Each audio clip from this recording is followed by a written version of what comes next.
All right, we can talk to Stripe. Well, we can get a token.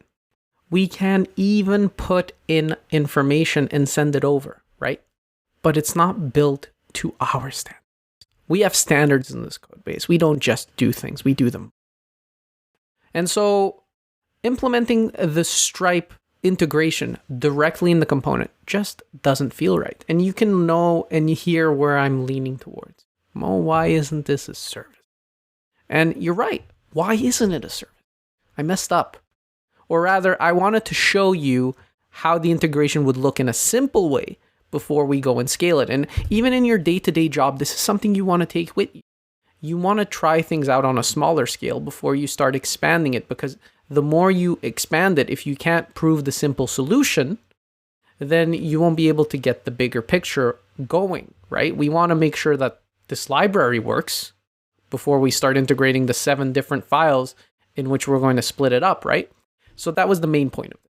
And now that we've proven this, what we can go ahead and do is start doing some of that split out. So what we're going to see over here is in the services, we're going to create a new folder called checkout. And in checkout, we're going to have something called checkout.service.js. And inside of that service is where we're going to move the bulk of the information that was in here. So we're going to take the create stripe and the normal stripe. We're going to put it inside of here. We're going to remove the await stripe.create token directly from here. We're going to make this an await of, what should we call it? That's always like, there's naming things is always one of the hardest things you can do when writing code. So I think what we should call it is card token request. So let's say export const card token request. And what that's going to do is it's going to do the stripe.create token on our behalf of the card information we send to it. So we'll send it some card info, and that's what it's going to do for us. It's a very, very, very simple wrapper. That's just going to take the card and create the card token for us. Okay, so knowing that, Mo, why aren't you wrapping this in a .den and all that stuff? Well, we're just creating the indirection here. So what we want to do is, instead of doing our Stripe integration directly in here, we're going to import card token request from //services/checkout/checkout.service. And so we'll take our card token request, and instead of awaiting that, we'll await the card token request.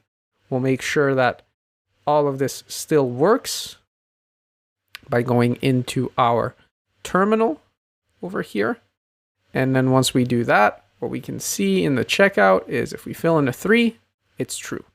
So Mo, why couldn't we just put the Stripe library here? Well, we don't want to put the library integrations directly in the components. Rather, we want our service layer to control talking to the external party, right? Our service layer talks to Stripe on our behalf. That way, if anything needed to change in card token request, we don't need to go directly into the credit card component and start fiddling around with all of these settings. No, we're organizing things. We're Marie Kondoing our code base, so to speak.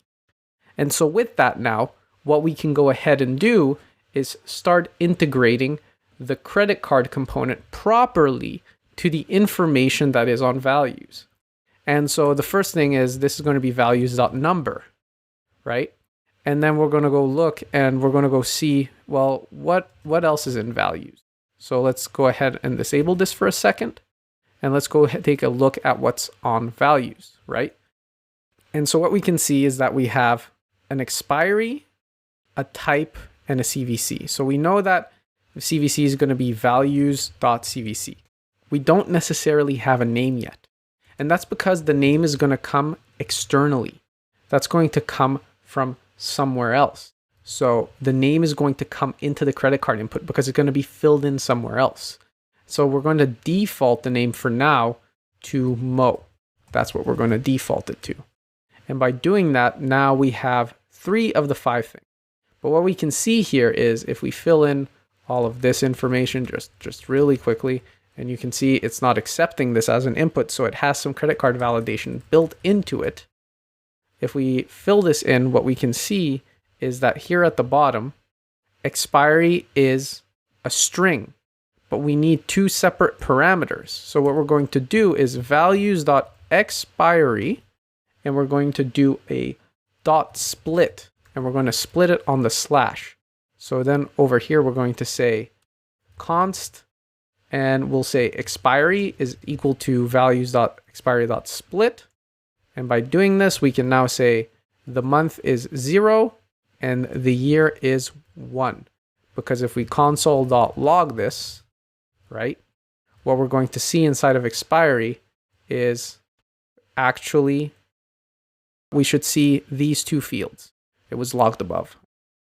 Got a little confused there on the logs, but yeah, right here, we see an array of two values, 0, 4, and 22. So by calling the 0 index, we're getting the 0, 4. By calling the first index, we're getting the 22. Now that we have all of that, we can turn this back on, and we can give it the card information. We can remove the console log. We can console.log info here. And by doing this now, if we fill in a CVC code right here, 242, what we're going to see is that we're getting a token back. So we're getting our token back. And two things that we'll need to do later on, we'll need to be able to pass this token up to the checkout. And if an error occurs, we also need to pass the error up. But that's more of a later concern. Right now, we've focused on implementing the first full flow of our user, being a user inputs their credit card info, goes to Stripe, creates a token, flows all the way back to the user. So now that we have that, we can take that token and we can start building a checkout.